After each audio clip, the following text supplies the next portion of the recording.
你有没有想过，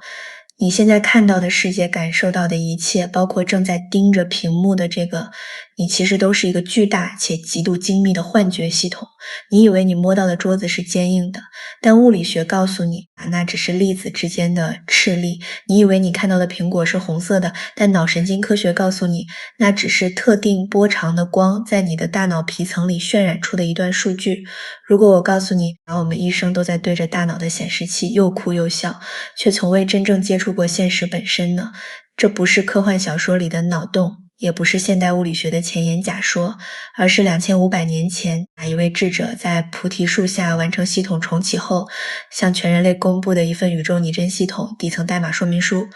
曾经有一位古人说过一句极其狂妄的话，自从读过这部经典之后，人间那些糟粕书他再也不想看了。这不是什么封建迷信，也不是教你烧香祈福的心灵鸡汤，这是一场人类历史上最硬核、最纯粹、最极致的意识越狱行动。前方信息密度极高，建议戴上耳机，放下你脑海中所有固有的常识。我们先从一场差点毁掉整个理论体系的危机事件开始说起。任何一部伟大的著作都有一个极其接地气的缘起。这部经典的开场没有满天神佛的特效，只有一段非常真实、非常世俗的八卦故事。故事的主角是一位年轻的修行者，他有2个非常耀眼的标签。第一，长得极帅，相貌庄严，堪称当时的颜值担当。第二，记忆力惊人，学历极高，所有理论他都能倒背如流，相当于现在的顶级学霸。有一天大部队去参加一场宴会，偏偏他那天没赶上，只好自己一个人去城里化缘，结果出事了。他路过一个街区，遇到了一位姑娘，这位姑娘对他一见钟情，但他用的手段可不是什么普通的追求方式，他直接找了他的母亲，一位精通外道法术的巫女，对他施加了一种极强的精神控制。这部经典里对这段的描写非常惊悚，说他的理智完全丧失，身体已经不受控制了，马上就要犯下大错。而在这千钧一发之际，那位觉者在很远的地方感知到了异常，他没有亲自赶去，而是从头顶放出一道光，把最高级别的防火墙代码传给了另一位大智慧者，让他赶去现场破除了那个精神控制，把神志不清的年轻修行者给提溜了回来。惊魂未定的年轻修行者回到觉者身边，扑通一声跪下，放声大哭。各位请你们代入一下他的视角，他哭绝不仅仅是因为害怕，也不仅仅是因为差点犯错的羞愧，他哭是因为一种极其恐怖的无力感和三观崩塌。他悲愤地问了觉者一个问题，而这个问题精准地击中了今天屏幕前你和我的痛点。他问道：师尊，我跟着您学了这么久，我背下了所有的理论，我的逻辑无懈可击，可是为什么当真实的本能欲望或者外部的幻象袭来的时候，我所有的知识都像纸糊的一样不堪一击，而我引以为傲的理智为什么根本控制不了我自己？大家觉不觉得这个场景太熟悉了？我们现在很多人不也是现代版的他吗？你读了无数的心理学书籍，看了几百个干货视频，你懂得要情绪稳定，要自律，要放下执念，不要内耗，你的道理讲得比谁都好。但是当老板对你打压的时候，当失恋的痛苦袭来的时候，当深夜抑郁的情绪涌上来的时候，你的那些道理有用吗？你依然会愤怒，依然会崩溃，依然会控制不住自己去拿手机去暴饮暴食。为什么懂了那么多道理，却依然过不好这一生？觉者看着痛哭的他给出了一个降维打击般的诊断。觉者说，因为你一直以来都认错了一个东西，你把你大脑里的知识、逻辑、情绪、念头当成了你自己。这就好比你把电脑的操作系统当成了坐在电脑前操作的那个人，只要你还认贼作父，把那颗随着外界环境不断生灭变化的大脑思维当成你的真心，你就永远是一个被输入的数据所控制的提线木偶。那么既然大脑的思维不是我，真正的我到底在哪？各位准备好迎接一场极其硬核的哲学审问了吗？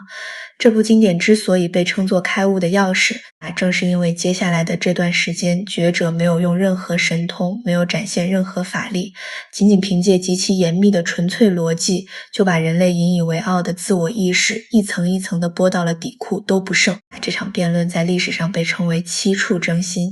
既然那位年轻的修行者说是自己的心被幻术迷惑了，所以才控制不住身体，觉者就微微一笑，抛出了第一个问题：你口口声声说说你的心被迷惑了啊？那你先告诉我，这个能思考、能感知、会害怕、会心动的心，到底在你身体的哪个位置？大家注意觉者，这里问的心不是心脏，而是指我们的主观意识觉知啊，也就是每天在你脑子里喋喋不休认为我存在的那个东西。屏幕前的你也可以现在暂停一下，指一指你的心在哪儿。我想绝大多数人，包括那位修行者，都会给出第一个极其符合常理的答案。他理直气壮地回答：师尊，这还用问吗？我的眼睛、鼻子在脸上，那指挥他们看、指挥他们闻的那个心，当然在我的身体里面啊。用我们现代人的话来说，就是我的意识在大脑的神经网络里，在我的头盖骨里面。觉者听完反问了一个极其刁钻的问题：如果你的心真的像一个实体一样被装在你的身体内部，那么当你睁开眼睛看世界的时候，这个心是不是应该先看到你身体里面的东西，然后再看到外面的东西？觉者步步紧逼。如果你的心在身体里，为什么你现在看不见自己的心脏是怎么跳动的？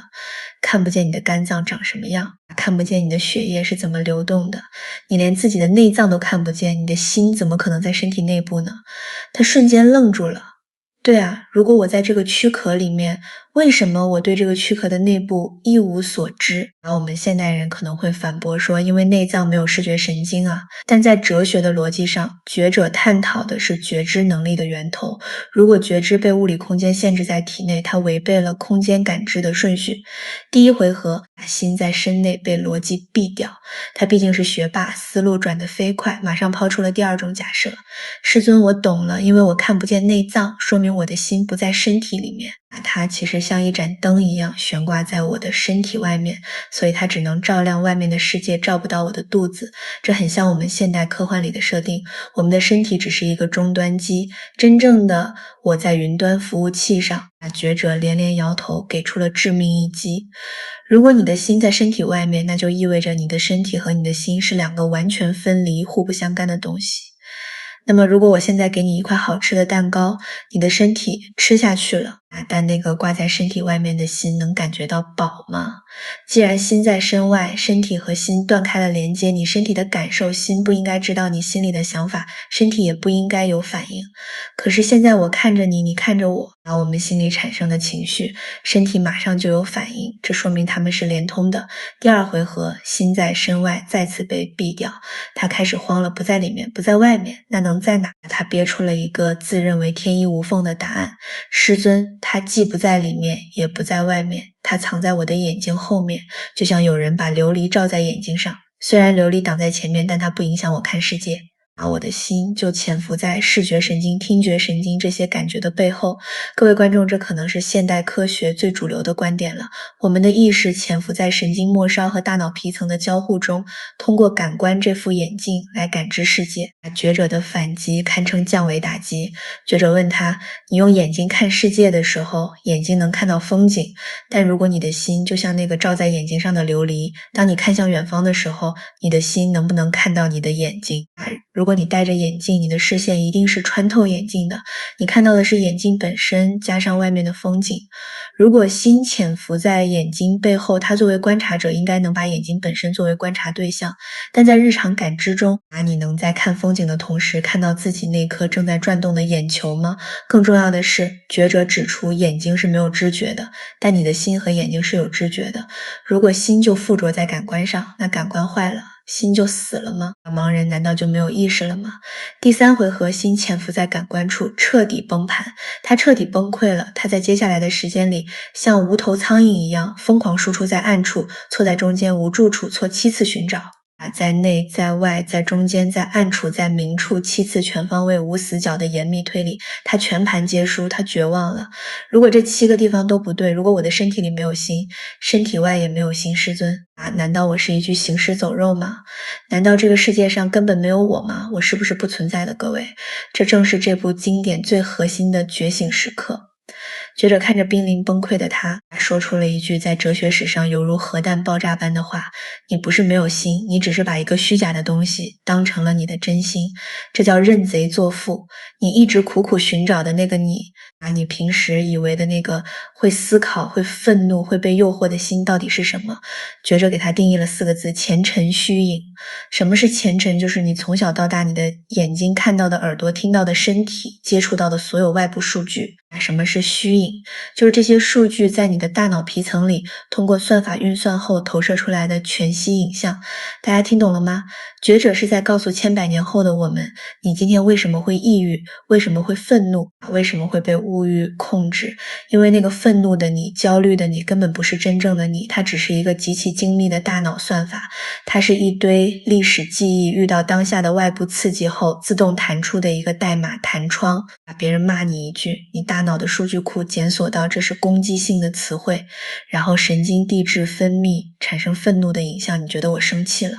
但其实并没有一个真实的你在生气，那只是一套机械的数据反应程序。把你大脑的操作系统，把这套基于物理化学反应的智能算法当成了真正的你自己，你把小偷当成了亲爹，你把游戏里的角色当成了玩家本人。既然那个所谓的自我情绪只是一段虚假的代码投影，它当然找不到具体的物理位置，因为全息投影本来就是虚幻的。当我们看透了这一点，当你明白你此刻脑海里沸腾的焦虑、执念、欲望都只是一串没有实体的前尘虚影时，你就拿到了退出这场大型虚拟游戏的第一把钥匙。但是问题又来了，如果我的情绪、我的逻辑、我大脑里所有的念头都是假的，都是代码，那么那个能够察觉到这都是代码的那个存在又是什么？在这个不断生灭、不断变化的虚幻世界里，到底有没有一个永恒不变、真实存在的东西？如果有，它到底在哪儿？它长什么样？接下来我们将用一场极其烧脑的光学与意识的实验，带你亲眼看见那个历经亿万年也从未改变过的真正的你。前面觉者用7处征心把他的思路彻底搅乱了，他绝望地发现自己平时引以为傲的理智逻辑，甚至那一团会害怕会悲伤的自我意识，居然只是一串由外部环境刺激产生的条件反射代码。这就好比你玩了几十年的游戏，突然有人告诉你，你一直以为的那个角色，其实只是游戏里的一个程序。他崩溃了，他问觉者，如果连我的思维和情绪都不是我，那到底什么是我？难道我根本就不存在吗？这世界全都是虚无吗？各位，这也是我们现代人经常会陷入的终极内耗。当我们剥离了社会身份，剥离了肉体特征，甚至剥离了性格标签，那个最深处的你到底是谁？觉者看着陷入恐慌的他，语气变得极其温柔，却又无比坚定。觉者说，你不要怕，那个虚幻的思维之贼虽然碎了，但真正的你一直都在今天，我就指给你看。接下来的这一段被称为八骸变见。觉者没有一上来就讲大道理，而是先问了他一个极其反常识的问题。如果一个天生双目失明的盲人，你问他看到了什么，他会怎么回答？他说，那他肯定回答，我只看到了黑漆漆的一片。觉者紧接着问，盲人看到的这个黑和你闭上眼睛时看到的黑有区别吗？他想了想说，没有区别，都是一样的黑。各位注意，这里出现了一个逻辑起点。我们平时的常识是眼睛能看见，瞎子看不见。但觉者在这里指出了一个极其惊人的事实，盲人也是有视觉的，只不过他的视觉对象从色彩变成了黑暗。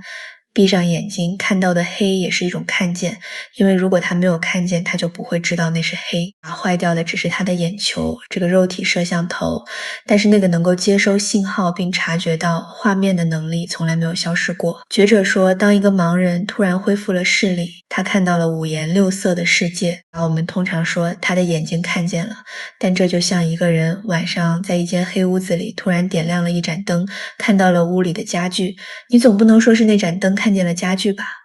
灯只是提供了光，眼球只是提供了神经信号的传导，真正看见的是你灵魂深处那个绝对纯净的觉知。这个纯净的觉知被称为见精。为了让这位修行者更具体地理解这个觉知，觉者身边的另一位博学者站出来打了一个极其绝妙的比方。他说这就好比我们去住旅馆，旅客住了一晚，第二天打包行李就走了，因为他不停留，但是旅馆的老板是不会走的，他永远待在那里，动的叫客，不动的叫主。再比如一道阳光照进屋子里，你顺着光柱看过去，会发现光柱里有无数的灰尘在翻滚，在飞舞，灰尘是疯狂乱动的，但在灰尘背后，那个承载它们的虚空是绝对静止的。各位屏幕前的朋友，请把这个比喻套用到你们自己的大脑里。什么是那飞舞的灰尘？就是你此刻脑子里闪过的弹幕，是你明天要交任务的焦虑，是你昨天被人骂了一句的愤怒，是你身体传来的酸痛感。这些情绪念头，身体的感觉全都是疯狂生灭的课程，那个来来回回1秒钟换一个的念头。但是那个知道自己很焦虑的那个东西，那个静静地看着所有情绪起起伏伏的观察者，他动过吗？他从来没有动过，他就像那个虚空，不评判不掺和，只是静静地照亮一切。他开始有点悟了，但他还是不放心因为思维的惯性太强大了。觉者让他看着眼前的风景，开始了一场逻辑极其严密的剥洋葱退货实验。觉者说，你现在能看到光明，这个明是哪里来的？是因为有太阳，所以明还给太阳如果太阳没了，明就不存在了。你能看到黑暗，黑暗从哪儿来？因为没有光，所以暗还给黑夜。你能看到远方的风景，是因为有门窗透出了空间，所以空还给门窗你看不到墙背后的东西，因为有墙挡着，所以塞还给强觉者。一口气列举了8种视觉现象，这就叫八还。所有的物理现象、视觉画面全都可以退货给外部的环境好现在所有的风景光线、黑暗障碍物全都被退货了，全都不存在了。但是我问你，那个能够看见光也能看见暗，看见空也能看见塞的剑精，你要把它还给谁？他愣住了觉者的逻辑闭环轰然砸下。如果你的觉知属于太阳，那当太阳下山的时候，你的觉知就应该跟着太阳一起下班，你就应该什么都感觉不到了。但事实是，太阳下山后你依然能真真切切地看到黑暗既然你在黑暗中还能看，这就说明你的觉知根本不属于太阳，也不属于黑夜，不属于任何外部事物。既然它不能还给太阳，也不能还给黑夜，不能还给这宇宙中的任何一样东西，那个还不回去的东西，除了是你自己还能是谁？各位，这绝对是人类思想史上最震撼的推演之一。我们一生都在向外抓取想要抓住权力、财富、爱情，甚至想要抓住一种稳定的情绪。我们以为那些是我，但这本经典用极其严密的逻辑告诉你，凡是你能看到、能感觉到、能用语言描述出来的东西都是可以被退货的课程，都不是真正的你。你真正的本体是那个不生不灭、不垢不净、不增不减的观察者，它无需你去寻找，因为它就是那正在寻找的原动力。它如一面完美镜子，悲伤来时映出悲伤，快乐来时映出快乐，无论镜中影像如何厮杀变换，镜子本身永远毫发无伤。本章末尾，觉者留下一句极烧脑亦极唯美的心法口诀：见之时见非是见，见犹离见。见不能及，什么意思？当终极观察者去观察事物时，他自己不能被当作客体来观察，如刀刃无法自见其锋，指尖无法自触其尖，眼睛无法自视其精，故莫试图用大脑思考出真正的你一旦思考，它又成了大脑的一段代码。真正的开悟并非获得某种超能力，而是你终于在一场虚拟游戏中意识到自己只是戴着头盔的玩家，游戏里的你被怪物砍杀，会疼会流血，但那个坐于屏幕前手持手柄的真正的你永远安然无恙。你或许会问，即便我知道这是游戏，但我仍然戴着头盔，受限于这肉身，依然要面临生老病死，要赚钱还房贷。那我该如何具体操作，才能彻底拔掉脑后的管子，实现降维打击？在前面，觉者以严密逻辑帮我们砸碎了大脑，思维即是我的滤镜，找到了那个真正不生不灭的观察者。但懂理论不代表能立刻改变一切。他面对一个现代人共同的痛点，师尊，我知这世界是虚拟游戏，知真正的我是那持柄玩家，但我这肉体仍戴着头盔，我每日仍要面对各项压力，为生活发愁，身体仍会病会痛，我该如何在日常中真正拔掉管子，夺回对这肉身机甲的控制？全觉者没有直接给出答案，而是将麦克风交给了台下听众。这好比一场顶级的闭门技术分享会，觉者点名让在场25位已经成功越狱的大佬轮流上台，分享他们当初攻破系统的方法。这就是这部经典最具实操价值的部分。25圆通，这25位代表25条不同的越狱通道，有人通过火大开悟，有人通过观察呼吸开悟，有人通过肠胃开悟，条条大路通罗马。只要你将任意感官或外界元素研究到极致，击穿其虚幻表象，便能连通那个终极真心。但在所有报告中，有一份被选为人类最强越狱代码，其报告者不仅家喻户晓，更是全亚洲认知度极高的超级符号。我们平时去寺庙礼拜，多求升官发财，早生贵子。然而在这部经典中，这位大师展现了其最硬核的另一面，他是一位极致的声音，物理学家与意识解构大师。另一位大智慧者听完25人报告后，做出极具权威的总结点评。他说，在这个世界人类的各种感官中，眼睛容易被遮挡，鼻子不能一直闻，唯独耳朵最灵敏，最无死角，最适合用来越狱。这位大师的这套方法名为耳根圆通。今天我便将此顶级心法译作通俗语言，教你一套可即刻用于现实的听力冥想指南。这位大师开悟的口诀只有5个字：反闻闻自信。什么叫反闻？我们平时听声音都是顺着声音跑，你听到一句夸奖，心里立马美滋滋；听到一句骂你的话，立马火冒3丈；听到隔壁装修的电钻声，立马心烦意乱，你的心被外部的声音像遛狗一样牵着到处跑。这就叫顺闻。而反闻就是当声音传到你耳朵里的那一刻，不要去管那个声音的内容是什么，而是立刻把注意力调转过来，去观察那个正在听声音的你自己。各位，现在不管你是在挤地铁、在宿舍，还是在深夜的被窝里，如果你方便，请闭上眼睛，跟着我做个5秒钟的实验，深呼吸。现在听你周围的声音，也许很吵，也许很安静。在这部经典里，觉者做过一个敲钟的实验。钟敲响的时候，弟子说有声音；钟声停了，弟子说没有声音了。觉者纠正他，钟声停了，钟声这个课程消失了，但你听的这个能力从来没有消失过。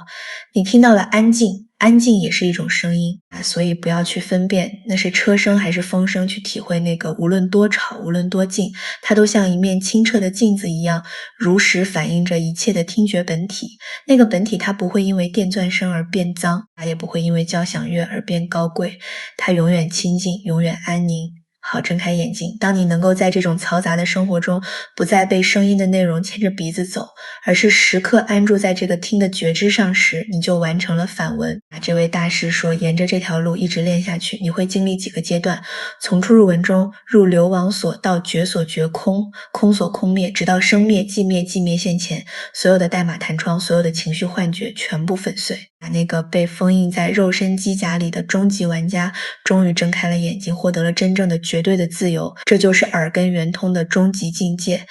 各位听到这里，是否热血沸腾，觉得回去练练冥想便能开悟，走上人生巅峰？千万别高兴太早。若你真要实践这套越狱代码，当你深入自己潜意识时，会触发这个系统中最为恐怖、最为隐蔽、最为致命的防病毒程序，系统绝不会让你轻易逃走。在你觉醒之路上，你的大脑与潜意识会生成50种极其逼真的幻境情绪，甚至超能力来诱惑你、恐吓你，甚至将你逼疯。接下来我们将进入这部经典中最令人毛骨悚然，又对现代心理学极具指导意义的篇章50阴魔。这是一份来自觉悟者的防骗指南。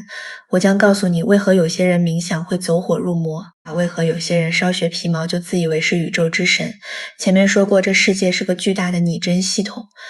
你的大脑与肉体是限制你的硬件。当你通过反闻闻自信或其他冥想方法向内突破，试图拔掉管子时，你以为会看到鲜花满天，天使歌唱，不，你会遭遇系统最疯狂的反扑。在这个过程中，当你开始觉醒，原本坚固的自我意识会开始瓦解。此过程中，你的大脑与潜意识会如故障的超级计算机，疯狂生成各种逼真幻觉、极端情绪，甚至看似无所不能的超能力。这便是这部经典中最硬核、最令人不寒而栗的篇章50阴魔。这50种魔障并非长着犄角、拿着叉子吃你的怪物，它们全是你自身潜意识的投影，是你内心深处的恐惧、贪婪、傲慢在系统代码崩溃时的具象化。